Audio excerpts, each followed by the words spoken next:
نکل رہا ہے. میں نے کہا ماشاء اللہ ویل ڈن. یہ واقعہ میں یہ کہانیاں سنانے کے لیے یہاں نہیں بیٹھا ہوں, یہ ہو رہا ہے مارکیٹ میں. اچھا بات آئی گئی ہوگی. میں نے کہا ماشاء اللہ اللہ نے بہت دیا ہے تبھی تو نکل گیا. 2-4 دن کے بعد میرے پاس آیا, وہ ایک بات کرنی تھی, یوں کر رہے ہیں نا. میں نے کہا کیا بات؟ یار وہ اصل میں چونکہ تبلیغ پہ گیا تھا نا, اس دوران تو دھندا وندہ تو کوئی ہو نہیں سکا جو آپ نے ریڑیاں دی تھی, تو ایسا ہے کہ وہ نا تھوڑے سے پیسے مل جائیں. میں نے کہا مجھے شکل دکھائی نا, کوئی اور مسئلہ ہوتا نا, اس فلم دیکھنے نکل جاتا نا, فلم دیکھنے اللہ معاف فرمائے, چرس میں لگ جاتا, میں کہتا برائی میں پڑ گیا, پیسے اڑا دیے, تو میں سوچ سکتا تھا تو گیا کیوں تبلیغ میں؟ تبلیغ کیا اپاہج بنانے کے لیے, لوگوں کو بھکاری بنانے کے لیے کیا؟ وہاں تو سکھایا جا رہا ہے اللہ سے مانگو, اللہ کے غیر سے کچھ بھی نہیں ہوتا.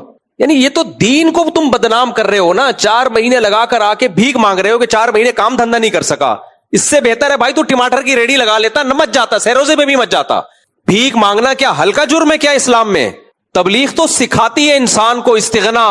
جہاں تبلیغ انسان کو بھیک مانگنا سکھا رہی ہو, ایسی تبلیغ کیا ہے؟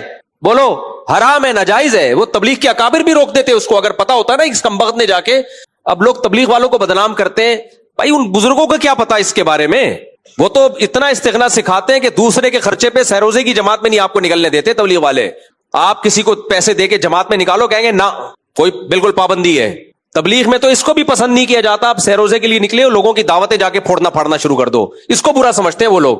یہ جو دعوتوں کا ماحول چل رہا ہے نا, جماعتیں آتی ہیں, لوگ دعوتیں, تبلیغ میں اکابر اس کو پسند نہیں کرتے, بولے ان کا اپنے خرچے پہ کھاؤ. اور اتنا زبردست سیٹ اپ ہے, اور اس کو کس لیے استعمال کر رہے ہو کہ کل جا کے لوگوں کے سامنے میں ہاتھ پھیلاؤں گا. بہت بری حرکت ہے. مجھے اتنا غصہ آیا, میں نے کہا پتلی گلی سے فوراً نکل, بھوک سے مرے گا تو خود اب تو ٹماٹر کی ریڑھی لگائے گا, کیونکہ میں نے دے دیا نا اگلی دفعہ پھر چلے پہ. تو یہ وہ چلا, یہ 4 مہینے نہیں ہے جو تبلیغ والا, یہ ہے تھک گئے ریڑھی لگا کے ٹماٹر بیچ کے تھوڑا سا لائف میں انٹرٹینمنٹ. اب وہ کیا انٹرٹینمنٹ, وہ نائٹ کلب میں تھوڑی جائے گا, اس کے بعد پیسے ہی نہیں ہے, ٹماٹر سے اتنا تھوڑی کمائے گا. تو کہتے چلو یار تبلیغ میں تھوڑا سا ماحول چینج کرنے سے بھی تو تھوڑا سا انٹرٹینمنٹ ہو جاتی ہے نا, تھوڑا انٹرٹین کرتا ہے انسان کو سفر بھی. تو یہ وہ والا تبلیغ ہے. تو ایسے میں نے دیکھے کچھ بچے جو پڑھائی سے جان چھڑانے کے لیے کہاں جا رہے ہوتے ہیں, تبلیغ میں. شوہر بیوی کے نان نفقے اور روز کی چک سے جان چھڑانے کے لیے کہاں جا رہا ہوتا ہے, تبلیغ میں. بوڑھا آدمی ہے, گھر میں بچے خدمت نہیں کر رہے, کہتا ہے چلو تبلیغ میں نکلو, وہاں خدمت گزار. بولتے کیوں نہیں ہو, مجھے ویسے غصہ آ رہا ہے, وہ بول نہیں رہے. بعض ایسے بھی ہے, بوڑھا آدمی ہے, کوئی خدمت کے لیے گھر میں ہے نہیں, چل بھائی کہاں نکل, تبلیغ میں نکل, وہاں خدمت تو فری پھوکڑ میں ہو جائے گی. بچے بھی ابا کو سال کے لیے بھیج دیتے ہیں, پیسے لے لو ابا, وہ کریں گے. حج میں ایسا ہوا, یہ بغیرتی لوگ کر رہے ہوتے ہیں, بوڑھے ماں باپ کو حج پہ بھیج دیا. یار کیوں بھیج رہے ہو ان بوڑھے ماں باپ کو جب کوئی خدمت والا نہیں ہے؟ اب پیسے تو دے دیے ان کی جیب میں ڈال کے. اب لوگ ٹریول جو مسافر ہیں, جو ہم سفر ہیں, وہ بےچارے چھوڑ بھی نہیں سکتے کہ یار بوڑھا آدمی ہے, مر جائے گا, اور وہ خدمتیں کر رہے ہیں. یہ کون سا حج ہے بھائی؟ اس بوڑھے کو چاہیے بولے بیٹا تو میرے ساتھ جائے گا تو جاؤں گا, ورنہ میں دوسروں کے بل بوتے پہ بولو نہیں جاؤں گا. یہ بھکاری پن صرف پیسے مانگنے کو نہیں کہتے. اپنا بوجھ کسی اننون آدمی پہ ڈالنا, یہ بھی کیا ہے, بھکاری پن ہے. اپنا سامان اتنا زیادہ لے لینا کہ کوئی بات نہیں جمشید اٹھا لے گا آدھا سامان, یہ بھی کیا ہے, بھیک کی ایک قسم ہے. مجھے اتنا غصہ آتا ہے, حالانکہ میں ایسا نہیں کہ میرے اندر خدمت کا جذبہ نہیں ہے, اتنا نالائق نہیں ہوں میں, لیکن سفر میں کوئی زیادہ سامان لے کر آئے نا اور کہے مفتی صاحب آدھا آپ پکڑ لو, میرا دل چاہتا ہے میں بولوں دفعہ ہو یہاں سے, چاہے کتنا ہی قیمتی دوست ہو. یار ہم تو نہیں کبھی لے کے جاتے اتنا سامان کہ ہم آدھا کسی اور کو پکڑوائیں, حالانکہ سارے ہمارے مرید اور شاگرد ہیں, پھر بھی نہیں لے کے جاتا. ہاں کوئی خود سے خدمت کر لے ٹھیک ہے, آپ اتنا, کیونکہ پھر کیا ہے, اٹھائے جا نہیں رہے تو نتیجہ کیا نکلے گا, جمشید تو اٹھائے گا. پھر جمشید کیا کرے گا, پھر آپ کا سامان اٹھائے گا. وہ کہے گا یار اگر نہیں اٹھایا تو وہ بولیں گے دیکھو. اب لوگ پھر بوڑھے آدمی کی پھر خدمت تو حاجی لوگ کریں گے, کہیں گے یار ہم اس بوڑھے کو یہاں مرنا چھوڑ دیں, پتہ نہیں ہمارا حج قبول ہو یا نہیں ہو. تو یہ گھننے بن کے نا بیٹے کہتے کوئی بات نہیں یار, کوئی نہ کوئی تو ابا کی خدمت کر کے گھما پھرا کے واپس ایئرپورٹ پہ لا کے چھوڑ دے گا. بہت بے غیرتی ہے, بہت بے غیرتی ہے. اپنا بوجھ کسی اور پہ مت ڈالو. بوڑھے آدمی کو باپ کو بھیجنا ہے, اپنے ساتھ جاؤ خدمت کرو, نہیں ہے کوئی کسی اور کے ذمہ مت لگاؤ. یہ بھی بہت ہو رہا ہوتا ہے, آپ آ رہے ہوتے دوسرا اپنا سامان, آپ کراچی جا رہے ہیں نا, یہ بھی لیتے جائیے, یہ کھجور کے 10 ڈبے میری طرف سے لیتے جائیے, آپ تو جا ہی رہے ہیں نا. حالانکہ میں اس لیے خود کھجوریں نہیں خرید رہا ہوتا کہ یار اتنا سامان کون اٹھا کے لے کے جائے گا, بیگ میں 2 کپڑے ڈالو. ابھی میں گیا ہوں باہر ملک میں, ایک چھوٹا سا بیگ تھا بس, ہلکا پھلکا, 1-2 کپڑے تھے اس میں, عمرہ کرنے گیا تھا میں, میرا عمرے میں یہ ہے ٹوٹل سامان, آپ کو پتہ بھی نہیں ہوگا میں عمرہ کر کے آ گیا ہوں, پچھلے ہفتے گیا ہوں.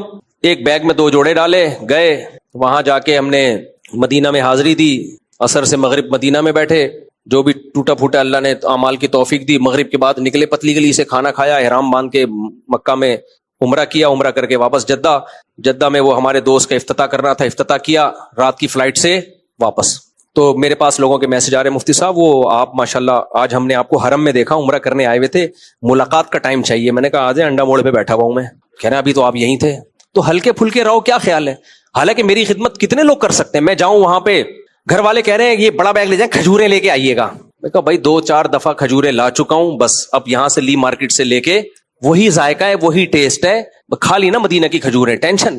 ان چکروں میں آدمی نہ عمرہ کر پاتا ہے کہ جب جاؤں گا تو کتنا خرچہ ہوگا۔ بھائی ہم 2-4 دفعہ میں آپ کو مدینہ کی، مکہ کی کھجوریں زمزم پلا چکے ہیں، اب خالی اللہ اللہ کرنے کے لیے بھی کبھی انسان جائے، بیگ میں 2 کپڑے ڈالے۔ میرے ابا ایک تھیلا لے کر گئے تھے حج کرنے کے لیے، ٹھیک ہے نا، ایک تھیلا۔ ان کو پہلے حاجیوں کو جو پروٹوکول دیا جاتا تھا نا، حاجی صاحب جا رہے ہیں، حاجی کو پہلے بھیجا جاتا تھا، پتہ ہے کیسے؟ ہمارے علاقے میں اب تو بہت لوگ حج پہ جا رہے ہیں، پہلے ہوتا تھا ہمارے امام صاحب اعلان کر 2 منٹ میں بات ختم کر دو، امام صاحب اعلان کرتے تھے جمشید صاحب جو ہے حج پہ جا رہے ہیں، ان کی مسجد میں تقریب ہوتی تھی، پھول ڈالے جاتے تھے، پرچیاں دی جاتی تھیں، دعائیں، اور سب اگلا پچھلا معاف، جا رہے ایئرپورٹ پہ پورا خاندان چھوڑنے جا رہا ہے، پھر جب واپس آ رہے ہیں وہ بڑا خاندان آ رہا ہے جیسے پتہ نہیں کسی کی بارات آ رہی ہے، یہ وہ حاجی صاحب۔ میرے ابا اللہ ان کی مغفرت فرمائے اتنے سادہ آدمی تھے، حالانکہ پوری دنیا دیکھی تھی، پوری دنیا میں ٹریولنگ تھی، کیسے حج کرنے گئے ہیں۔ تو والدہ کو بس بتایا میں حج کرنے جا رہا ہوں، اور ایک بیگ لیا، اس میں چند کپڑے ڈالے اپنے، بیگ بھی سادہ سا، اس وقت یہ زیادہ بریف کیس وغیرہ کا رواج نہیں تھا، وہ لیا اور کسی کو بتائے بغیر پتلی گلی سے گئے اور پتلی گلی سے واپس آئے تو بولٹن مارکیٹ سے ہوتے ہوئے آ رہے تھے، کچھ سامان خریدنا ہوگا، کیا ہوگا، تو وہاں کوئی صاحب ان کو مل گیا، حافظ صاحب آپ اتنے دنوں سے غائب تھے، کہاں تھے؟ انہوں نے کہا حج کرنے گیا ہوا تھا۔ ہیں ایک دم اس کو کہتے حج کرنے گئے ہوئے تھے۔ تو ہلکے پھلکے رہو بھائی، اپنا بوجھ کسی دوسرے پہ بولو مت ڈالو۔ سامان اتنا سفروں میں آدھا دوسرا بوجھ اٹھا رہا ہوتا ہے، آدھا ٹینشن لے رہا ہوتا ہے۔ تو اس لیے بھکاری پن صرف یہ نہیں ہے کہ آپ لوگوں سے پیسے مانگیں، عزت کی بھیک مانگیں، یہ بھی بھکاری پن، اپنا سامان دوسروں کے کندھوں پہ ڈالیں، یہ بھی کیا ہے؟ بولو بھکاری پن ہے۔ اسی طرح تبلیغ میں نکل جاؤ اور پیسے جیب میں ہے نہیں، اور واپس آ کے قرضہ مانگنا شروع کر دو، یہ بھی کیا ہے؟ بھکاری پن۔ صحابہ کے دور میں جو زمانے جاہلیت میں کیا ہوتا تھا، عرب لوگ حج کرنے جاتے تھے، زیادہ راہ نہیں لیتے تھے، کہتے تھے اللہ کھلائے گا، بھائی اللہ کے گھر جا رہے ہیں، کون کھلائے گا؟ اللہ۔ جب جیب خالی ہوتی تھی، بھوک لگتی تھی، اللہ کھلا نہیں رہا ہوتا تھا تو پھر کیا کرتے تھے؟ بھیک مانگتے تھے دوسرے تاجروں سے، یار تو ایک وقت کی روٹی دے دو، کل سے اللہ کھلائے گا انشاءاللہ، کل سے کون کھلائے گا؟ تو اللہ نے قرآن میں منع کیا، اللہ نے کہا نہ اس حج سے بہتر ہے کہ نہ جاؤ۔ وَتَزَوَّدُوا فَإِنَّ خَيْرَ زَادِ التَّقْوَىٰ، استطاعت اگر نہیں ہے تو حج مت کرو۔ حج میں استطاعت کا کیا مطلب ہے؟ علماء نے اجماعی مسئلہ یہ کہ آپ کے پاس اتنے پیسے ہوں، جا بھی سکو، آ بھی سکو، اپنے خرچے پہ کھا بھی سکو۔ پاکستانی عمرہ کرنے، حج کرنے جا رہا ہے، اس کو پتا ہے وہاں عربوں کے دسترخوان لگے ہوتے ہیں، کھانا تو فری کا ہو ہی جائے گا، تبھی سعودی حکومت پکڑ کے نکال رہی ہے۔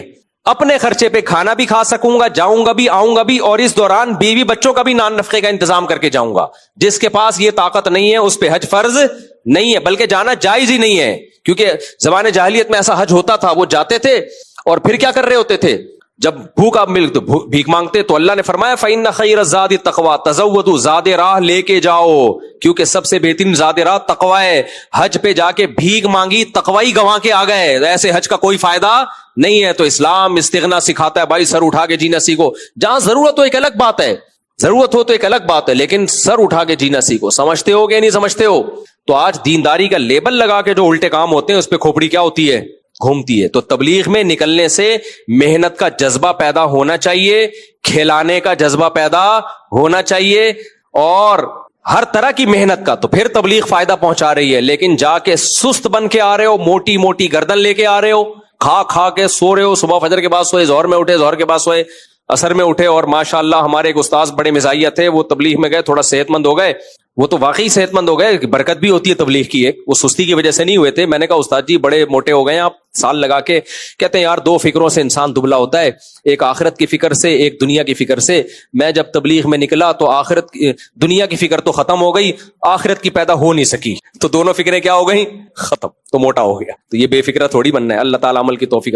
آج جو بیان ہوا ہے نا اس کا تھوڑا سا خلاصہ میں بتانا چاہ رہا ہوں، کیونکہ بہت اہم بات تھی۔ دوسرے پہ کبھی بوجھ نہ بنے. سمجھ رہے ہو؟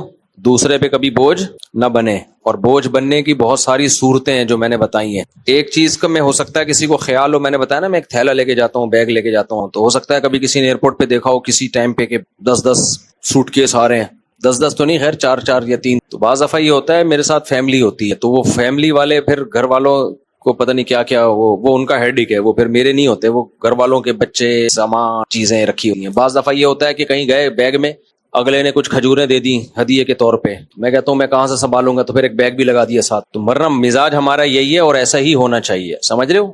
مفتی صاحب میں اپنے کچھ دوستوں کو آج آپ کے بیان میں لایا ہوں, ان کو ذرا سی نصیحت کر دیں, یہ لوگ بہت الٹے کام کرتے ہیں. نام بھی لکھا ہوا ہے ایک دوست کا, وہ الٹے کام کرتا ہو نہیں کرتا ہو, آپ نے ایک الٹا کام کر دیا کہ یہ کہہ دیا کہ وہ الٹے کام کرتا ہے, پھر اس کے نیچے نام بھی لکھ دیا. تو یہ بیان اس لیے ہوتا ہے تاکہ جو الٹے کام ہو رہے ہیں وہ سیدھے ہو جائیں. تو مغرب سے عشاء تک بیان تھا نا, اس میں لائے, اس میں بٹھایا ہوگا انشاءاللہ. تو ایک الٹا کام تو اس بیان کے بعد انشاءاللہ اللہ سے امید ہے وہ چھوڑ دے گا. سمجھ رہے ہو؟ وہ کیا ہے, سستی, کاہلی, دوسروں پہ بوجھ بننا, یہ دین کی دعوت بولو نہیں ہے. میرا سوال یہ, اچھا دوسری بات دیکھو, دین میں ایک اہم چیز ہے, جو کام آپ کر رہے ہو نا اس کو فوکس کر کے اس کو انتہا تک پہنچاؤ. جیسے میں نے بتایا نا یونیورسٹی میں پڑھائی کے دوران, وہ ٹھیک ہے مذہبی ایکٹیویٹیز میں جڑنا چاہیے, تبلیغ میں جڑیں, کسی بزرگ سے تعلق رکھیں تاکہ دین پہ صحیح چلیں, لیکن جو کام وہاں کرنے گئے ہوئے اس کو نہیں بھولیں, ورنہ کہیں کے بھی نہیں رہو گے, نہ دین کے نہ دنیا کے. اب پڑھائی کے لیے آپ یونیورسٹی جا رہے ہو, پڑھائی کو فوکس نہیں کر رہے, ساری چیزیں دائیں بائیں کر رہے ہو, آپ پڑھائی میں نمبر کم آ رہے ہیں, اس کا مطلب آپ دنیا میں تو ناکام ہو, دین میں بھی آپ ناکام ہو, دین میں بھی آپ ناکام ہو, کیونکہ یہ پیغمبر صلی اللہ علیہ وسلم کی تعلیمات نہیں ہے. یہ سستی ہے, کاہلی ہے, آپ کسی چیز کو فوکس کر ہی نہیں پا رہے ہو. بتاؤ ایک آدمی جو کام اس کے ذمہ لگا اس کو فوکس نہ کر رہا ہو, تو وہ کام کبھی, آپ ڈرائیونگ کر رہے ہو, ابھی فوکس کرنا ہے سب سے پہلے آپ نے کس چیز کو, کہ میں صحیح ٹریک پہ جا رہا ہوں کہ نہیں جا رہا, اسپیڈ لمٹ اور کیمرے ویمرے اور یہ سب چیزیں, باقی دائیں بائیں ہیلو ہائی بھی چلتا رہتا ہے. اور بھائی کیا ہو رہا ہے یار, زبردست, اس دن مزہ آیا تھا. اب جا رہے ہو پشاور, جا کہاں رہے ہو, پشاور جا رہے ہو آپ کراچی سے نا, تو فوکس کرو گے آپ ہائی وے پہ, لیفٹ جگ پہ ہوں, ایسا تو نہیں رائٹ وے پہ آ گیا گاڑی اڑا دے گی, سگنل وگنل بھی دیکھتے رہو گے, یہ سب دائیں بائیں قیام تام بھی چلتا رہے گا, گپ شپ بھی چلتی رہے گی, اور سناؤ بھائی کیا ہو رہا ہے, سب سیٹ چل رہا ہے مارکیٹ میں. ہاں یار اس دن بھائی صاحب کا فون آیا تھا, وہ ایسی باتیں کر رہے تھے, غیبتیں بھی چل رہی ہوں گی اور تعریفیں بھی چل رہی ہوں گی, کھانے پینے کی باتیں بھی چل رہی ہوں گی, لیکن مین فوکس کس کو ہوگا بھائی یہاں. تو ہمارا کیا ہے, جو لوگ دین پہ چلنے کی طرف آتے ہیں نا, تو یونیورسٹی میں گئے ہو بھائی, آپ پڑھائی کو فوکس کرو, تو وہ دائیں بائیں فوکس زیادہ ہو کے وہ کام چھوٹتا ہے اور اس کو دین کا حصہ سمجھتے ہیں. تو دین کا حصہ نہیں بھائی, وہ پھر یہ لیبل دین کا لگا ہوا ہے. اصل میں شیطان آپ کو سس بنانا چاہ رہا ہے. شیطان کے پاس مختلف قسم کے پیکج ہیں, اگر آپ کہیں تو میں وہ پیکج بتا دوں, ہیں تو شیطان کے پاس, لیکن پتہ سب کو ہے کہ وہ شیطان کے پاس پیکج ہے. شیطان ہر شخص کو نا اسی کے ٹریک سے گمراہ کرنے کی کوشش کرتا ہے. شیطان کو پتا ہوتا ہے کوئی بہت زیادہ خراب ہے تو اس کو شراب کباب میں لگا دو, کوئی تھوڑا خراب ہے تو وہ شراب کباب میں تو لگے گا نہیں, اس کو تھوڑی سی کسی برائی میں لگا دو, اور کوئی دین سے محبت کرتا ہے تو دین کا لیبل لگا کے اس کو سست اور کاہل بنا دو. شیطان کو پتا ہوتا ہے یہ شراب کباب کی طرف نہیں آئے گا, یہ برائیوں کی طرف نہیں آئے گا. شیطان کو یہ پتا ہوتا ہے یہ چلے میں چلا جائے گا. اب اس کا چلے میں جانے کا مقصد ایمان یقین کی درستگی نہیں ہے, اس کا چلے میں جانے کا مقصد یہ ہے کہ وہاں جا کے کھانا بھی مناسب ریٹ پہ مل جاتا ہے اور نیند بھی اچھی آ جاتی ہے اور تھوڑی ٹریولنگ بھی ہوگی, انٹرٹینمنٹ بھی کچھ نہ کچھ تو بہرحال ہو ہی جاتی ہے. تو جانا چاہیے, چلے پہ جانا ہے نا چھوڑ دیں. لیکن یہ کیا ہو رہا ہے, یہ شیطان آپ کو اس کام سے روک رہا ہے, کیونکہ شیطان کو پتا ہے یہ پڑھے گا لکھے گا کچھ بن جائے گا تو نہیں مانگے گا, پھر دینی مزاج ہے اس کا, تو جب کمائے گا پیسے مدارس کو بھی کھلائے گا, خود بھی 4 شادیاں بھی کرے گا اور بیوہ عورتوں کا سہارا بھی بنے گا. ان تمام چیزوں سے شیطان ہٹا کے دین کا لیبل لگا کے غلط رخ پہ لے جا. تو تبلیغ میں سست بننے کے لیے نہیں نکلنا, تبلیغ میں چست بننے کے لیے. یہ بیان کا خلاصہ ہے, کیونکہ بیان بہت دائیں بائیں چلا گیا تھا نا, ہم نے کا خلاصہ. میرا سوال یہ ہے کہ جب ہم عمرے کی ادائیگی کے لیے مکہ جاتے ہیں تو احرام باندھ کر نیت گھر سے کر کے جاتے ہیں, عمرہ ادا کرتے ہیں. دوسری بار عمرہ کرنا ہو تو اسی کے لیے مسجد عائشہ یا مسجد جعرانہ سے جا کر نیت کرتے ہیں عمرہ, اور عمرہ کر لیتے ہیں. میرے ایک دوست اہل حدیث ہیں, وہ کہتے ہیں عمرے کے لیے میقات جانا ضروری, ورنہ عمرہ نہیں ہوگا. اختلافی مسئلہ ہے, بعض علماء کے نزدیک واقعی نہیں ہوتا, لیکن احناف کے نزدیک مسجد عائشہ سے آپ نیت کر لیں تو عمرہ ہو جاتا ہے. تو ایک فقہ کو فالو کرنا چاہیے, حضرت عائشہ نے کیا تھا وہاں سے عمرہ, تو ہماری رائے یہی ہے کہ ہو جاتا ہے. اہل حدیث کی رائے کہ نہیں ہوتا, تو جو اہل حدیث ہیں وہ نہ کریں. اچھا اہل حدیث اس پہ بڑا غصہ کرتے ہیں, کہتے ہیں ہم اہل حدیث والی حدیث نہیں, ہم قرآن و حدیث کو مانتے ہیں. تم حنفی اور ہم اہل حدیث, یہ کچھ نہیں ہوتا, ہمارا کوئی فرقہ نہیں, ہم کس کو مانتے ہیں, قرآن و حدیث کو. جب وہ یہ بات کیا کریں نا تو کہیں کہ امام حنیفہ تورات اور انجیل کو مانتے تھے کیا؟ بھائی سب قرآن و حدیث کو مانتے ہیں, قرآن حدیث کی تشریح میں آگے کیا ہوتا ہے؟ اختلاف ہوتا ہے. تو ایسے موقع پہ یا تو عوام کو بے لگام چھوڑ دیا جائے کہ قرآن و حدیث کی خود تشریح کرتی پھرے, تو اس کا نتیجہ کیا نکلے گا؟ اس عالم کا بیان کچھ اور, اس کی دلیل کچھ اور, اس کا بیان, اس میں اپنا ٹائم ضائع ہوگا اور کچھ بھی نہیں. 4 شادیاں کا پروگرام تو گیا, کچھ بھی نہیں ہو سکتا. اور دوسرا حل یہ کہ یہ مسائل علماء پہلے حل کر چکے ہیں, تو ایک فقہ کو فالو کرو. امام ابو حنیفہ نے بھی قرآن حدیث سے مسائل نکالے, امام شافعی نے بھی نکالے. تو آپ کیا کر رہے ہو بھائی؟ ایک فقہ کو فالو کرو. امام حنیفہ کو ہمارے ہاں بر صغیر میں فقہ حنفی کا روایج ہے زیادہ, تو آپ کیوں 1.5 انچ کی الگ مسجد بنا رہے ہو؟ سعودی عرب میں فقہ حنبلی ہے, ملیشیا میں فقہ شافعی ہے. تو جس علاقے میں چاروں امام برحق ہیں, چاروں نے قرآن و سنت سے تحقیق کی ہے, اسی ایک کو فالو کرو. یہ طریقہ پریکٹیکلی کامیابی سے امت میں صدیوں سے چلتا آ رہا ہے. کوئی نیا طریقہ مارکیٹ میں لانے کی کوشش مت کرو. اب کل کیا ہوا ہے؟ کل ایک صاحب آئے, مسئلہ یہ ہے کہ احناف کے نزدیک, امام حنیفہ کے نزدیک, بچہ اگر ایک قطرہ بھی دودھ پی لے نا ماں کا اور کسی عورت کا, تو وہ عورت اس کی رضائی ماں بن جاتی ہے, اور اب اس عورت کے بچوں سے اس کا نکاح جائز نہیں ہے. امام شافعی کے نزدیک کم از کم 5 گھونٹ پینا ضروری ہے. ان کی دلیل حدیث ہے. امام حنیفہ کی دلیل قرآن کی آیت ہے, وَأُمَّهَاتُكُمُ اللَّاتِي أَرْضَعْنَكُمْ. وہ کہتے ہیں قرآن متواتر ہے, اس کے مقابلے میں اگر خبر واحد آئے گی تو وہ مسترد ہے. امام حنیفہ کا اصول ہے, کہتے ہیں خبر واحد میں پاورفل ہوتی ہے, وہ حجت ہے, لیکن اتنی پاورفل نہیں ہے کہ قرآن کے مقابلے میں آ جائے وہ. تو اس لیے وہ کہتے ہیں ایک قطرہ بھی پلا دیا تو بس اب وہ یقین ہو کہ پیٹ میں اترا ہے کچھ. تو یہ بہن بھائی ہیں, اور حدیث میں وہ تعویل کرتے ہیں. وہ تعویل کیا ہے وہ میں بیان کروں گا تو لمبی بات ہو جائے گی. تو اب کیا ہے بھائی, دونوں طرف دلائل ہیں, دونوں کا جو سوچنے کا انداز ہی الگ ہے. امام شافعی کی نظر میں حدیث اور قرآن کی ایک جیسی ویلیو ہے, ایک جیسی, وہ کوئی فرق نہیں کرتے. خبر واحد کا مطلب 1-2 راویوں نے ایک بات بیان کی, وہ بالکل سیم ہے. جبکہ امام حنیفہ کہتے ہیں بھائی متواتر کو آپ خبر واحد پر ہمیشہ ترجیح دیں گے. ایک آدمی کی خبر میں امکان ہو سکتا ہے کہ شاید اس سے بیان کرنے میں غلطی ہوئی ہو, جبکہ جو متواتر ہے اس میں امکان نہیں ہے. لہذا جب متواتر کا ٹکراؤ ہوگا ایک شخص کی خبر سے, تو سپیریئر کون ہوگا؟ متواتر. یہ اصول فقہ ہے, امام حنیفہ کا اصول ہے جو مدارس میں پڑھایا جاتا ہے. اب ہمارے اہل حدیث بھائی کہتے ہیں بھائی نبی کی بات اور اللہ کی بات میں ٹکراؤ ہو ہی نہیں سکتا. نبی کی بات اور اللہ کی بات ایک ہی بات ہے. بالکل صحیح ہے, اللہ کے نبی اللہ کے پیغمبر ہیں, اللہ کے نبی کی بات اور اللہ کی بات ہماری نظر میں سیم ہے, کوئی فرق نہیں ہے. لیکن بات یہ ہے کہ اللہ کی بات ہم تک جن ذرائع سے پہنچی ہے وہ متواتر ہیں, اور نبی کی بات ہم تک جن ذرائع سے پہنچی ہے وہ 2 طرح کے ذرائع ہیں. کچھ تو متواتر ہیں, کچھ خبر واحد ہے. متواتر کو تو ہم وہی ویلیو دیں گے اس لیے کہ اس کا نبی کی زبان اقدس سے نکلنا یقینی طور پہ ثابت ہے. خبر واحد جو ہے اس میں یہ فیصلہ کرنا کہ نبی نے بالکل انہی الفاظ کے ساتھ یہ بات کہی ہے, یہ اس درجے کا یقینی نہیں ہے جس درجے کا متواتر یقینی ہوتا ہے. تو یہ ان کے لیے تو یقینی حجت ہے جنہوں نے نبی کے اپنے کان سے خود سنا ہو. ہم نے نبی کے اپنے کان سے خود نبی کی بات تھوڑی سنی ہے, ہمیں تو راوی بیان کر رہے حدثنی فلان قال حدثنی فلان قال حدثنی فلان. اتنی لمبے سلسلے میں ایک آدھ راوی سے خطا کا امکان بہرحال ہے. لہذا جب ایک یقینی 100% درست چیز ہوگی اور ایک اس لیول کی یقینی نہیں ہوگی کہ, تو ترجیح کس کو دی جائے گی؟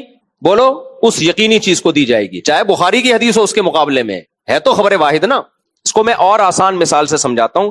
دیکھو منکرین حدیث کیا کرتے ہیں, منکرین حدیث کہتے ہیں ہم تو حدیثوں کو مانتے ہی نہیں, یہ خبر واحد ہیں, خبر واحد یقینی نہیں ہوتی, لہذا جب یقینی نہیں ہے تو ظنی ہے, ظنی چیزوں پر دین کی بنیاد قائم نہیں کی جا سکتی. وہ ایک انتہا کی طرف چلے گئے, انہوں نے حدیثوں کا انکار کر دیا. ہم کہتے ہیں بھائی جب کوئی سچا آدمی خبر دیتا ہے تو پوری دنیا میں اس سچے کی خبر کا اعتماد کیا جاتا ہے, لہذا بخاری مسلم کی خبر واحد کی جو صحیح حدیث ہے ان کو مانا جائے گا, وہ حجت ہیں.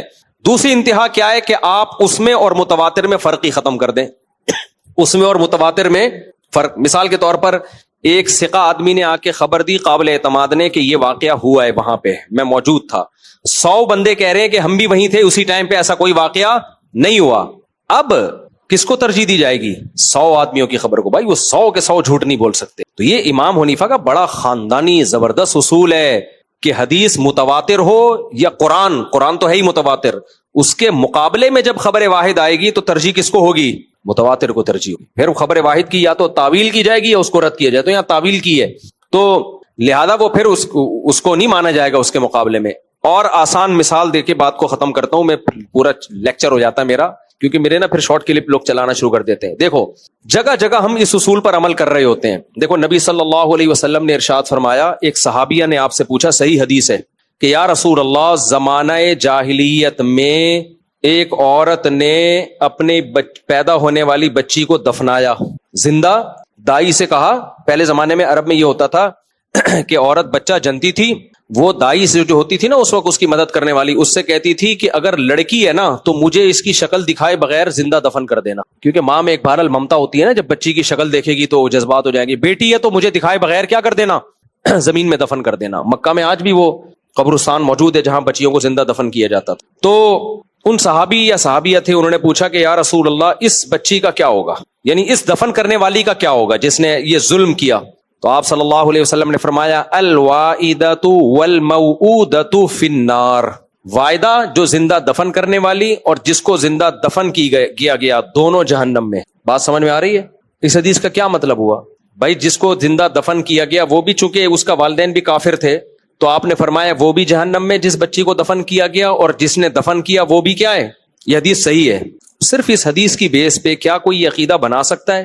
بعض لوگوں نے عقیدہ بنایا کہ نابالغ جو کافروں کے نابالغ بچے ہیں وہ بھی کہاں جائیں گے, جہنم میں. اس کے بیس پہ نا بعض ایسے علماء گزرے جن کا یہ عقیدہ ہے, نظریہ, کہتے ہیں بھائی حدیث صحیح آ گئی, جب اللہ کے نبی نے کہہ دیا کہ وہ نابالغ بچی جو جس کو دفن کیا گیا وہ بھی جہنم کی آگ میں, تو بس دیٹس آل, اب ہمیں عقل استعمال کرنے کی اجازت نہیں ہے. بس اللہ کے نبی نے کہہ دیا, اور اس سے انہوں نے عقیدہ نکالا کہ چونکہ وہ بچی کافروں کی اولاد تھی تو کافروں کے نابالغ بچے جب مر جاتے ہیں تو وہ کہاں جاتے ہیں, جیسے مسلمانوں کے نابالغ بچے مر کے کہاں جاتے ہیں, جنت میں جاتے ہیں, تو کافروں کے بچے کہاں جاتے ہیں, جہنم میں. یہ بعض لوگوں کا نظریہ ہے باقاعدہ, لیکن جمہور کی کیا رائے ہے؟ بھائی صرف ایک حدیث کو نہیں دیکھا جائے گا, متواتر کیا ہے, تواتر سے کیا بات ثابت ہے؟ تواتر سے قرآن ہے. قرآن کیا کہتا ہے, وَإِذَا الْمَوْعُودَةُ سُئِلَتْ بِأَيِّ ذَنبٍ قُتِلَتْ, جس دن زندہ دفن کی ہوئی بچی سے پوچھا جائے گا, اور یہ بچیاں ساری کافروں کی ہوں گی, کیونکہ مسلمان کسی بچی کو جب اسلام آیا تو یہ تو مالی ختم ہو گیا تھا نا, تو ساری کافروں کی مشرکین کی بچیاں تھیں.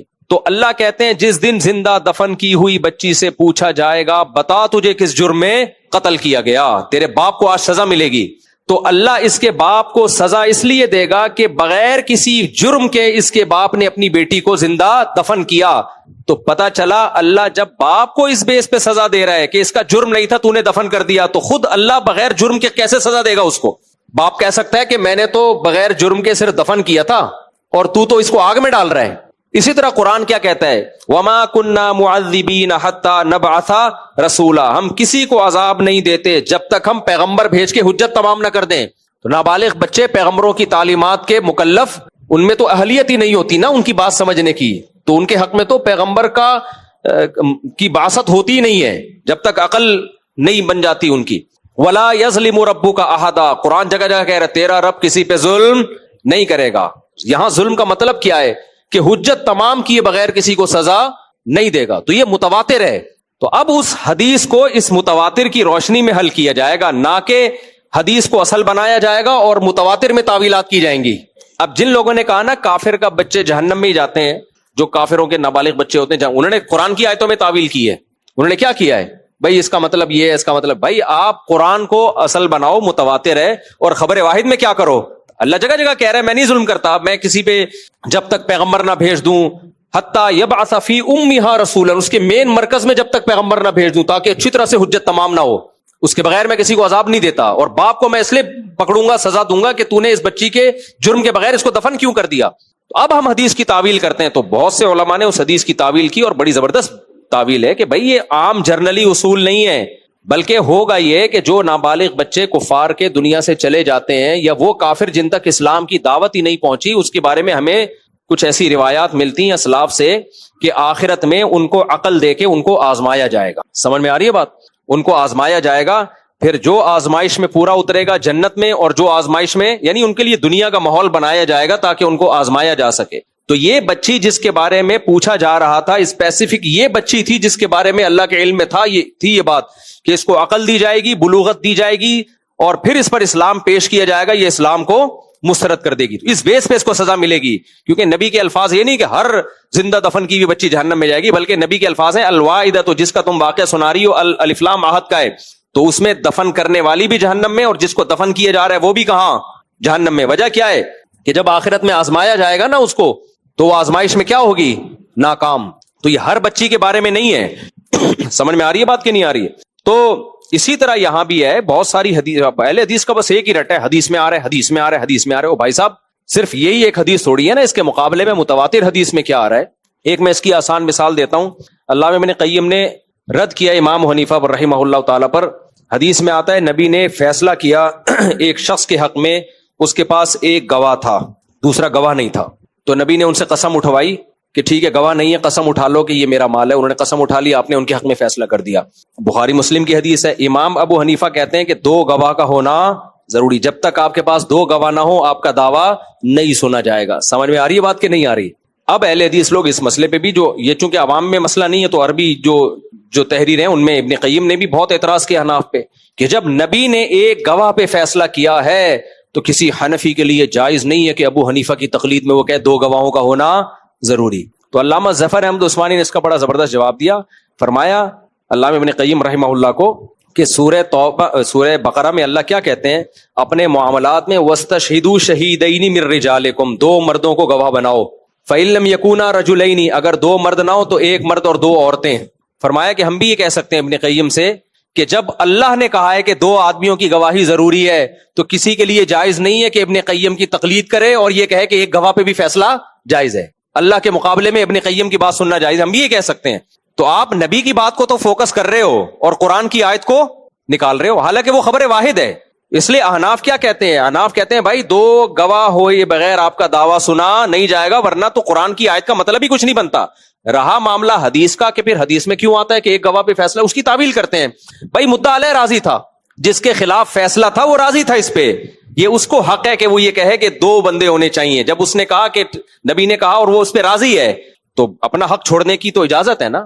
بعض دفعہ آپ کے پاس ایک گواہ ہوتا ہے, ایک دفعہ آپ قسم اٹھا لو, اگلا کہتا ہے ٹھیک ہے یار قسم اٹھا لے میں چھوڑ دیتا ہوں, تو وہ ایک جزوی واقعہ ہے, وہ قاعدہ کلیہ نہیں ہے. تو جزوی واقعے کو تھوڑی بنیاد بنایا جائے گا, بنیاد اس قرآن کی آیت کو بنایا جائے گا. آج سمجھ میں آ رہی ہے کہ نہیں آ رہی ہے؟ تو بہت سارے مسائل پڑھتے پڑھتے کچھ ہے نہیں, نہ اصول فقہ کا پتہ, نہ بس وہ حدیث میں آتا ہے, حدیث میں آتا ہے, بس وہ حدیث سے جب علم نا اہل کے ہاتھ میں آ جائے نا تو یوں سمجھ لو کہ پن نکلی بھی ہے, گرنیڈ آپ کے ہاتھ میں آ گیا اور آپ کی ٹریننگ ہے نہیں, تو ہر وقت خطرہ ہے کہیں بھی پڑ جائے گا, یہ خود بھی مرے گا دوسروں کو بھی مارے گا. تو اب میں وہ رضاعت والے مسئلے کو کمپلیٹ کرتا ہوں. تو میں نے ان کو مسئلہ بتایا, وہ ہوا یہ تھا کہ جو ہے نا وہ کہیں شادی ہو رہی تھی, ان کی شادی ہو چکی تھی, بعد میں پتا چلا کہ جی اس نے تو لڑکی نے دودھ پیا ہوا ہے اماں کا, شوہر کی اماں کا. تو میں نے ان کو فتویٰ دیا, میں نے کہا بھائی یہ حرام ہے, ان کا رشتہ ختم کریں. تو وہ آئے, مجھے آج ہی ملے, آج یا کل ملے, کہتے ہیں وہ تو آج نہیں کل ان سے ملاقات, کہتے ہیں بھائی وہ تو انہوں نے شافیوں سے فتویٰ لے لیا ہے کہ وہ 5 گھونٹ نہیں پیے تھے, 1 گھونٹ پیا, لہذا وہ میاں بیوی ہیں. تو میں نے ان سے کہا, میں نے کہا شافیوں سے فتویٰ کیوں لیا بھائی؟ تو کہنے لگے جائز نہیں ہے کہ امام شافی مسلمان نہیں. میں نے کہا امام شافی بہت اچھے مسلمان ہیں, لیکن یہ فتویٰ لینا اس کی علامت ہے وہ امام حنیفہ مسلمان نہیں تھے, وہ کچھ اور مذہب کو فالو کرتے تھے, ٹھیک ہے نا. پھر انہوں نے مجھے بتایا کہ وہ لڑکا تو ہے ہی, وہ لوگ فیملی ہی شافعی ہے. پھر ٹھیک ہے, پھر کیا ہے, اگر وہ پہلے سے فقہ شافعی کو فالو کر رہے ہیں پھر ٹھیک ہے. میں نے کہا پھر فتویٰ لے لیا, پھر ٹھیک ہے, وہ اسی پر عمل کریں, پھر مجھ سے فتویٰ لینے کی ان کو ضرورت ہے ہی نہیں ہے. تو یہ نہیں ہوتا کہ آپ ایک فقہ کو فالو کر رہے ہیں, آج کلا بازی کھا کے کبھی ادھر جا رہے ہو کبھی ادھر جا رہے ہو, یہ نہیں ہو سکتا. خیر جی, عمرہ کرتے ہیں تو مسجد عائشہ سے عمرہ جائز ہے, کوئی اہل حدیث نہ کرے تو نہ کرے. اچھا, میں نے جب عمرہ کیا نا تو لوگوں نے نیچے کمنٹس کیے ہوئے تھے, مفتی صاحب کو ہم نے کراچی ایئرپورٹ پر بغیر احرام کے دیکھا اور یہ عمرہ کر کے کیسے آ گئے, بغیر احرام کے جدہ کیسے چلے گئے. تو خوب سمجھ لو, اگر کوئی شخص کراچی سے جدہ جاتا ہے جدہ کی نیت سے, وہ یہاں پر عمرے کی نیت نہیں کرتا, تو پھر میقات سے پہلے اس پر احرام کی پابندیاں لازم نہیں ہوتی. افضل تو یہی ہے کہ آپ گھر سے نیت کریں اور یہیں سے احرام باندھ کے جائیں, یہیں سے عمرے کی نیت کریں, مکہ میں جانے کی نیت کریں آپ. لیکن میری کچھ مجبوریاں ہوتی ہیں, ٹریولنگ میری بہت زیادہ ہے, تو اگر کسی نے احرام کی پابندیوں سے بچنا ہو تو پھر وہ مکہ جانے کی نیت ہی نہ کرے. وہ ڈائریکٹ نیت کس کی کرے, میں جدہ جا رہا ہوں کسی کام سے, وہ نیت یہ کرے. بے شک وہ عمرہ کرنے جا رہا ہوں لیکن دل میں نیت کیا کر لے کہ میں جدہ جا رہا ہوں, میں مکہ فی الحال نہیں جا رہا, جدہ میں رکوں گا, کھاؤں گا, پیوں گا, پھر وہاں سے نیت کروں گا. تو ایسی صورت میں اس پر میقات سے پہلے احرام کی پابندی لازم نہیں ہے, اگرچہ ثواب کم ہوگا. یہ نارملی یہ کرنا نہیں چاہیے. کبھی کبھار جن کو عمرے کی توفیق ملتی ہے ان کو چاہیے پراپر وے میں عمرہ کریں, یہیں سے نیت کریں ہم کیا جا رہے ہیں عمرہ کرنے, تاکہ یہیں سے احرام ہو اور جدہ تک جانے میں بھی ثواب ملے. میں جب جدہ گیا ہوں تو جدہ کی نیت کی تھی، تو جدہ تک پہنچنے میں کوئی ثواب نہیں مل رہا تھا مجھے. کھانا ملا، پینا بھی ملا، سیٹ بھی مل گئی، سب کچھ مل گیا، ثواب نہیں ملا عمرے کا. راستے میں اللہ نہ کرے موت واقع ہو جاتی تو یہ نہیں شمار ہوتا کہ جی عمرہ کرتے ہوئے موت ہوئی. جدہ کے بعد ہم نے عمرے کی نیت کی. تو افضل یہی ہے کہ آپ یہیں سے نیت کریں یا جہاز میں نیت کریں یا ایئرپورٹ پہ نیت کر لیں، تاکہ آپ کو پورا ٹریولنگ میں عمرے کا ثواب ملے. لیکن جن کی ٹریولنگ زیادہ ہوتی ہے ان کے لیے پھر حرج ہوتا ہے. تو پھر ہم نے نیت میں یہی اکثر کرتا ہوں کہ یہاں سے مجھے لوگ سول ڈریس میں دیکھ رہے ہوتے ہیں اور کہتے ہیں یہ عجیب آدمی ہے، یہاں سے شلوار قمیض میں جا رہا ہے اور عمرہ کر کے کیسے آ گیا. تو اشکالات ہوتے ہیں. ایک دفعہ عمرہ کر کے آ رہا تھا تو ایک بنگلہ دیشی بھائی بیٹھے ہوئے تھے، کہنے لگے آپ نے عمرہ کیا؟ میں نے کہا کہہ رہے بال تو اتنے لمبے ہیں، یہ کیسا عمرہ ہے؟ وہ گرم ہو گیا میرے اوپر، تم لوگوں نے مذاق بنایا ہوا دین کو. میں نے کہا میرے جتنے لمبے بال تھے نا اس میں 6 عمرے ابھی بھی ہو سکتے ہیں، ایک عمرے میں اتنے ہی کٹیں گے. تو ابھی بھی اتنے لمبے بالوں کا فائدہ یہ ہے کہ ایک اس بالوں میں 6 عمرے بھی ہوں گے تو بھی لگے گا کہ کٹے ہوئے نہیں ہیں. تو آپ لوگ کے اتنے سے بال ہیں وہ ٹینڈ کرانی پڑتی ہے. پھر دوسرے عمرے میں اسی ٹینڈ پہ ٹینڈ ہے. تو وہ غصے ہو رہے تھے میرے اوپر، بنگلہ دیش کے تھے وہ، اب سن رہے ہوں گے بیان میں. تو اس وقت میں زیادہ مشہور نہیں تھا. اچھا بھائی جلدی جلدی نمٹانا ہے سوال. میں ایک مشہور اور معیاری ادارے میں پڑھاتا ہوں، وہاں مجھے ایک ہفتہ ہو گیا. میرے پاس قاعدہ اور نادرہ کے چھوٹے بچے کلاس میں گندی گالیاں دیتے ہیں اور بہت گندی حرکتیں کرتے ہیں. گالیاں دینے پر ان کے ماں باپ کو بتائیں آپ ان کو، اور پھر ماں باپ سے مشورہ کریں کہ ان کی گالیاں کیسے چھڑواؤں. اگر ماں باپ کہتے ہیں نہیں چھڑواؤ تو پھر وہ مدرسہ چھوڑ دیں آپ، کیونکہ تھوڑے دنوں میں پھر آپ بھی گالیاں دینا شروع کر دیں، اثر آتا ہے. لیکن مارنے کی اجازت نہیں ہے. قاری صاحب کو اس زمانے میں بچوں کو مارنا تو دور کی بات، ہاتھ لگانے کی بھی اجازت بولو بس، دیٹس آل. اس پہ کوئی کمپرومائز نہیں. بعض لوگ قاری کہتے ہیں گالیاں کیسے چھڑوائیں، گالی سے زیادہ ہاتھ مارنا ہے. گالی دے دیتا یہ کم درجے کا ہوتا، ہاتھ مارنا یہ بچے بہت بگڑتے ہیں اس سے. اور اس میں کوئی لمٹ ہی نہیں ہے، کوئی کنٹرول ہی نہیں ہے کہ کتنا تھپڑ کتنی پاور کے ساتھ کون بیٹھ کے ناپتا رہے گا. کیونکہ اگر اس کی اجازت دے دی نا تو پھر قاری لوگ ٹانگیں توڑ دیتے ہیں، بازو توڑ دیتے ہیں وہ. تو اس لیے کسی اور طریقے سے کوشش کریں گالیوں کے علاج کی. کچھ بھی کریں، ماں باپ کو بتا کے ان سے مشورہ کریں کیا کرنا ہے ہم نے. لیکن ہاتھ اٹھانے کی اجازت نہیں ہے بھائی اس زمانے میں. ہاتھ اٹھانا دور کی بات. میں نے بتایا اگر کوئی پوچھتا ہے نا قاری صاحب بچے کو مار سکتے ہیں، تو آپ نے کیا جواب دینا ہے؟ مارنا تو دور کی بات، ہاتھ بھی بولو پھوٹ لو منہ سے، یار سبق یاد کرا رہا ہوں، ہاتھ بھی نہیں لگا، کان وان مروڑنا کچھ بھی نہیں، بس سر پہ ہاتھ رکھیں، بس اتنا کافی ہے. اچھا میرے بھائی مفتی صاحب، آج کے نوجوان علم میں بہت ہیں لیکن عمل نہیں ہے، اکثر سستی تقوی کی کمی کی وجہ سے عمل پورا نہیں ہو رہا. اس پر نصیحت فرمائیں. آج پورا بیان اسی پر ہوا ہے. سست آدمی کا علاج اس کے ابا کے پاس ہی ہوتا ہے. ایک دفعہ میں نے کئی بار یہ واقعہ سنا، بھی سناؤں گا پھر لمبا ہو جائے گا. میں نے بڑے بڑے سستوں کو دیکھا ہے، ابا سے طبیعت سے پٹے، اس کے بعد سے الحمدللہ فٹ. میں نے بتایا تھا نا ایک بیکری تھی ہمارے مدرسے کے سامنے، وہ بہت ایکٹیو لوگ تھے، بڑے زبردست ایکٹیو لوگ تھے وہ.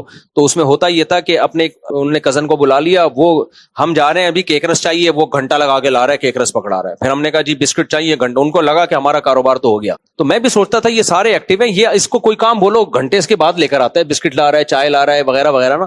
ایک دن کیا ہوا کہ میں گیا ہوں تو میں نے کہا یار وہ نمکین، مجھے زیرا پلس نمکین بسکٹ بڑے پسند تھے. میں نے کہا زیرا پلس بسکٹ کیا لے کر آ گیا، میں حیران یار. میں نے کہا یار وہ باقر خانی ہے، کہہ رہے ہاں ہے. میں نے کہا یار ایک پاؤ چاہیے، ٹھک گیا ایسے روبوٹ کی طرح. میں نے کہا یار ایک ہفتے سے تو یہ کام نہیں کر رہا تھا. میں نے اس کے دوسرے بھائیوں سے پوچھا ہوا کیا ہے، کہہ رہے اس کو ہم نے پنجاب سے بلایا، ہمارے کاروبار کا بیڑا غرق کر رہا تھا، کسٹمر کھڑا ہوا ہے یہ. تو میں نے کہا پھر صحیح کیسے ہوا، تبلیغ میں بھیجا ہے بیان، کہہ رہے کچھ نہیں، کمرے میں لے گئے، طبیعت سے دھویا ہے اس کو، بھائیوں نے، بڑے بھائیوں نے طبیعت سے اس کو دھویا ہے، پہلے سمجھاتے رہے. اچھا مجھے وہ دن وہ بھی یاد ہے جب اس کو سمجھا رہے ہوتے تھے. اب مجھے اس بچے کا، لڑکے کا نام یاد نہیں، اس کا نام شاید فرض کر لو جمشید تھا، فرض کر لو جمشید. یار کسٹمر ہے یار، جلدی کیا سستی کر رہا ہے جمشید بار بار نا. تو کہہ رہے ایک ہفتے سے سمجھا رہے ہیں، سمجھے نا. تو گئے اس کو طبیعت سے دھویا ہے، اس کے بعد الحمدللہ اس کے سافٹ ویئر بالکل اپڈیٹ ہوئے ہیں اور ایک دم فٹ فاٹ ہو گئے. تو یہ علاج بڑے بھائی اور باپ کے پاس ہوتا ہے، اور یہ بچپن میں ہو جائے تو بالکل چھوٹے بچہ نہیں، جب بچہ ذرا سمجھدار ہو جائے، بڑا ہو جائے. چھوٹے بچوں کو تو انجوائے کرنے دو لائف. تو اس کے بعد ایک دفعہ طبیعت سے چترول لگ جائے نا، بہترین. اس کے علاوہ سست آدمی کے کوئی پیکج نہیں ہے میرے پاس.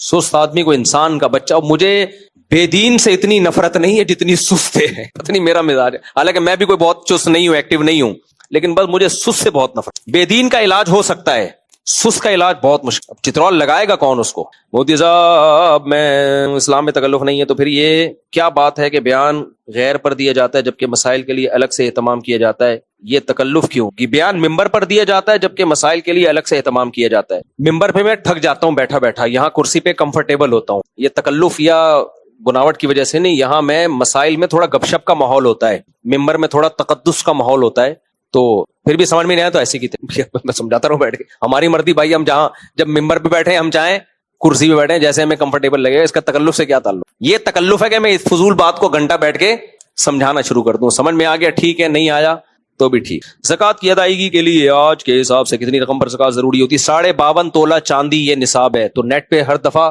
سرچ کر لیا کریں کہ 52.5 تولے چاندی کے ریٹ کیا چل رہے ہیں, اپنی ٹینشن کبھی دوسرے کو مت دیں. میں یہ نہیں کہ روزانہ گوگل پہ نیٹ پہ چاندی کی قیمتیں دیکھا کروں.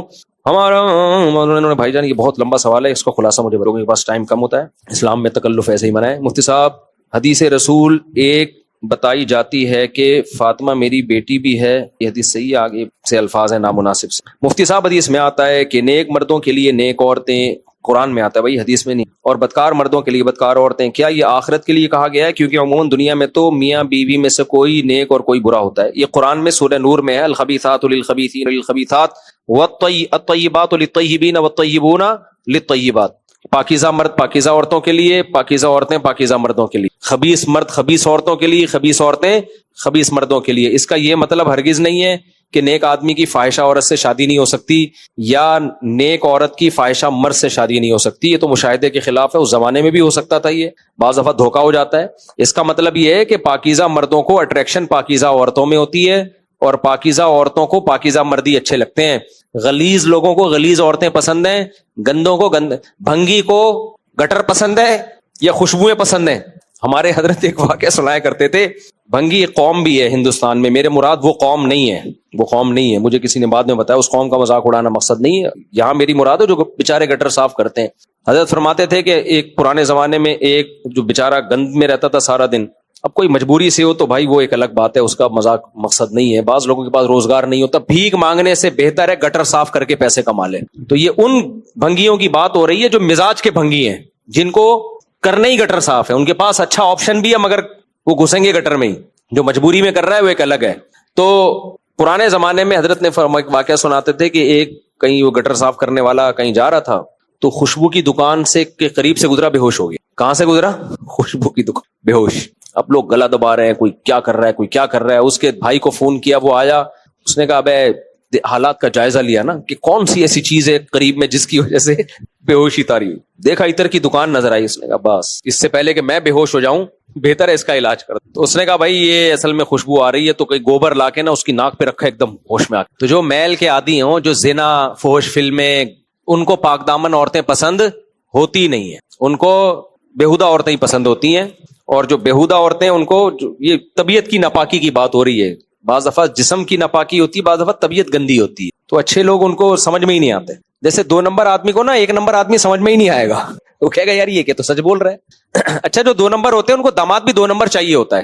وہ آ کے اپنے بارے میں سچ سچ بتا دے کہ میری پہلے سے بیوی ہے, میری یہ آمدن ہے. ان کو سمجھ میں ہی نہیں آئے گا. ان کو وہ آئے گا کہ جھوٹ بولے اور بعد میں پکڑا جائے. وہ کہیں گے کوئی بات نہیں, بعد میں بے شک پکڑا جائے. مفتی صاحب فضائل اعمال میں ایک صحابی کا واقعہ لکھا ہے کہ جہاد فی سبیل اللہ کے جانے سے گھبرا رہے تھے, تو انہوں نے اپنی زوجہ کو طلاق دے دی. تو کیا ان کی طلاق ہو گئی, کیوں نہیں ہو گئی؟ وہ ایک صحابی کا واقعہ ہے, غالباً اس میں ہے نا جب رومیوں سے لڑائی ہو رہی تھی, جس میں خالد بن ولید بھی تھے, تو پھر انہوں نے اپنی زوجہ کو طلاق دی کیونکہ ان کو یہ بات رکاوٹ بیوی یاد آ رہی تھی. تو اس کی وہ جہاد میں آگے جانے سے گھبرا رہے تھے. تو انہوں نے کہا سب چیزوں سے دستبردار ہو تاکہ بس شہادت ہو. تو وہ لڑائی ایسی تھی, آپ نہیں کر لینا کہ کبھی کوئی ایسا موقع آئے. تو وہ ہوا یہ نا, میرے پاس یہ سچی مچھی کا کیس آیا. جاپان میں نا ایک نوجوان نے کیا کیا, خودکشی کی. اب خودکشی کرنے سے ڈر رہا تھا وہ, تو بیوی کا خیال آتا. تو کیا کیا اس نے, اوپر بلندی پہ کھڑا ہوا, بیوی کو 3 طلاقیں دی اور کود گیا, اور اللہ کی قدرت بچ گیا, مرا نہیں. پھر وہی کام کیا جو یہاں لوگ کرتے ہیں, 3 طلاقیں دے کے فتویٰ کہاں سے لیتے ہیں؟ اہل حدیث سے. پھر اہل حدیث سے فتویٰ لیا کہ 3 طلاقیں ایک ہوتی ہیں, اور بیوی کو رکھ لیا. میں نے کہا کہ ان کے ریلیٹو سے میں نے کہا اس کو بولو خودکشی کر کے بھی جہنم میں جاتا نا, اس سے بڑی جہنم میں جو تو دین کو تو نے مذاق بنایا نا, اس سے بڑی جہنم میں جائے گا تو نے دین کو مذاق بنایا. کہ وہ مجھ سے پوچھ رہے تھے بھائی یہ کیا ہے. پھر میں نے ان کو پورا پھر وہ کلپ ریکارڈ کروا کے دیا, اور واٹس ایپ پہ حرام کاری, پہلے 3 طلاقیں دے رہا ہے اور یہ سوچ کے کہ اب تو مر ہی رہا ہوں, اور اب بچ گیا تو بیوی کو حلال. یہ لوگ کر رہے ہوتے ہیں. اہل حدیث کو بھی میں کہتا ہوں یار کوئی غیرت کیا کرو, کچھ غیرت کرو. یا تو دلیل سے آؤ, ہم سے سمجھو مسئلہ, ہم قائل کریں گے. اور اگر نہیں بیٹھتے تو یہ کون سا طریقہ ہے, ایک آدمی فقہ حنفی کو فالو کر رہا ہے, 3 طلاقیں دے کے آ رہا ہے, اور کتنے لوگ اس چکر میں اہل حدیث بنے ہیں. مسلک کو اس طرح پروموٹ کرنا کوئی غیرت مند آدمی کا کام ہو سکتا ہے کہ بیویاں حلال کر کے ہمارے مسلک میں آتے رہو؟ وہ قاری خلیل الرحمان کا کلپ ہے نا، وہ کہہ رہے ہیں میں حنفیوں کو کہتا ہوں جب 3 طلاقیں دیتے ہیں یا تو مسلک بچا لے یا بیوی بچا لے۔ یہ کون سا طریقہ ہے یار کہ شریعت کو پروموٹ کرنے کا؟ تو اس سے بیوی نہیں بچے گی، اس سے حرام کاری کا گناہ ہوگا اور شریعت کے ساتھ مذاق کا الگ گناہ ملے گا۔ قرآن نے جہاں طلاق کے حکام بیان کیے وہاں یہ صاف طور پہ کہا ہے لا تتخذوا آیات اللہ ہزوا، اللہ کی آیات کو، اللہ کے حکام کو کھیل تماشا مت بناؤ۔ خاص طلاق کے حکام میں اللہ نے کہا ہے۔ تو اور بے وقوف آدمی کو دیکھو اوپر سے چھلانگ لگا رہا ہے اور طلاق دے کے۔ وہ صحابی تو جہاد میں شہادت کے لیے جا رہے تھے، ان کا تو سمجھ میں آتا ہے کہ بھائی واپس آنا ہی نہیں ہے، تو ایک دل میں خلش ہو رہی تھی، بار بار بیوی یاد آ رہی تھی، تو انہوں نے تو جانا ہی تھا، شہادت ہی تھی ان کے سامنے۔ تو بہرحال آپ لوگ یہ کام نہ کریں کہ بھی کھمبے سے چپکنے کا موڈ ہو تو چپک جائیں، ویسے ہی بیوہ ہو جائے گی، خود ہی جان چھوڑ جائے گی۔ ہم لانڈی سے آئے ہیں، 5 منٹ ملاقات نہیں، ابھی نہیں میرے بھائی، کہاں ہیں لانڈی والے؟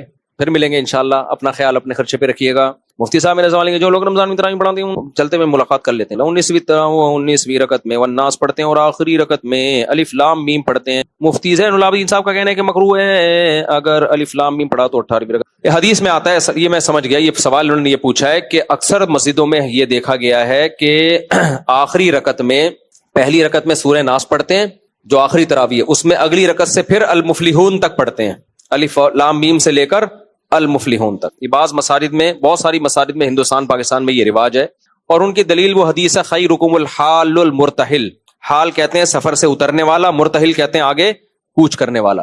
تو اس حدیث سے استدلال کیا بھائی ہمارا ایک سفر ختم ہوا ہے تو ختم ہوتے ہی آگے کوچ کرنا ہے، ہم نے دوبارہ الف لام میم سے شروع کر دینا ہے، اور اس کے پیچھے فلسفہ یہ ہے کہ تاکہ قرآن ختم ہی نہیں ہوا، بھائی دوبارہ شروع ہو گیا۔ ٹھیک ہے، بعض علماء کی رائے ہے، لیکن ہماری رائے اس میں یہی ہے جو علامہ ابن قیم رحمہ اللہ نے بڑی زبردست بات لکھی ہے کہ خیرکم الحال المرتحل کا مطلب تو یہ ہے کہ کنٹینیوسلی قرآن پڑھا جائے، تو مطلب یہ کہ جس دن ختم کر دیا تو اگلے دن سے دوبارہ شروع کر دیں، کیونکہ یہ ہمارے حضرت فرمایا کرتے تھے، یہ عجیب بات ہے کہ آپ نے سورہ ناس پہ ختم کیا، پھر المفلحون پہ ختم کر کے اگلے دن سے وہاں سے نہیں شروع کیا، اگلے دن سے اگلا اب رمضان میں شروع ہوگا، پھر شروع الف لام میم سے ہی ہوگا، تو کوئی لاجک بنتی نہیں ہے، اس کی کوئی لاجک بنتی نہیں ہے۔ اس لیے حضرت فرماتے تھے کہ الناس پہ ہی ختم کریں، اگلے سال الف لام میم سے شروع کریں، اور حدیث کا مفہوم اگر یہ لینا ہے تو اس کا مطلب یہ ہے کہ تلاوت ختم نہ کریں، اگر قرآن ختم ہو گیا تو اب ناغہ کرنا ہے، اگلے دن سے دوبارہ شروع کر دیں۔ بہرحال مسئلہ اختلافی ہے، اس میں اتنی شدت جائز نہیں ہے، کوئی اگر المفلحون پہ کر رہا ہے تو کرنے دیں، ہماری مسجد میں یہ رواج نہیں ہے،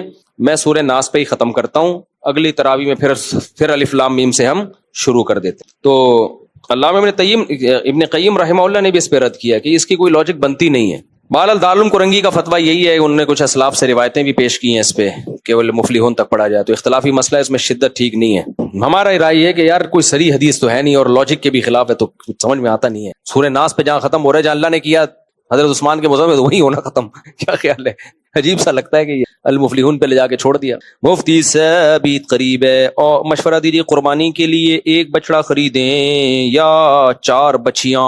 یہ ان کا کہنے کا مقصد ہے کہ ایک بچڑا آ رہا ہے 20 لاکھ کا، اور اسی 20 لاکھ میں 10 درمیانے درجے کے بچڑے آ سکتے ہیں یا بچیاں آ سکتی ہیں، تو کیا کریں ہم؟ تو میں تو یہ کہوں گا ایک اتنا موٹا تازہ بیل خریدنے کے بجائے زیادہ خرید لو، زیادہ قربانیاں ہو جائیں گی ایک، اور پھر گوشت بھی لوگوں میں، اور یہ اتنے موٹے موٹے بچڑوں کے گوشت بھی کھانے کے قابل نہیں ہوتے، ان کو اسٹرائڈ کے انجیکشن لگا لگا کے گینڈا بنایا ہوا ہوتا ہے۔ یہ کروڑ پتی لوگوں کے شوق ہیں، انڈا موڑ پہ تھوڑی رہ رہے ہوتے اگر تم اتنے کروڑ پتی ہوتے۔